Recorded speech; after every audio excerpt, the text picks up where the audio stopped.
এইটো আমাৰ BTC নহয়, এইটো সেই BTC বাহিৰৰ কথাহে কৈছে। BTC কোৱা নাই না, সেইদিনা তামোলপুৰত দেখা নাই।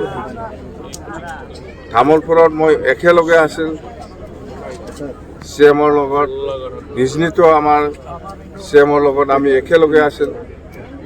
BTCত আহি পেলাই আঁচনিহে দি গৈছে, বহুত আঁচনি এনাউন্স কৰি গৈছে। মানে চৰকাৰ অহাৰ পিছত যদি চৰকাৰ আহে তেতিয়াহ'লে সেইবিলাক আঁচনি আকৌ ৰিভাইভ কৰিব বুলিয়ে কৈছে। এইফালেহে কৈছে, আমি কিং মেকাৰ বুলি মই দাবী কৰি নলওঁ। মুঠতে আমি একেলগে আছে, BJP, AJP, DPI আৰু অন্যান্য দলো আছে। একেলগে NDA পাৰ্টি হিচাপে আমি দিছপুৰত চৰকাৰ বনাম 100%। আৰু মুখ্যমন্ত্ৰীটো হ'ব ডক্টৰ হিমন্ত বিশ্ব শৰ্মা ডাঙৰীয়াই হ'ব। আৰু তাৰ নেতৃত্বত মুঠতে অসমত আমি বিচাৰোঁ শান্তি, অসমত আমি বিচাৰোঁ উন্নয়ন।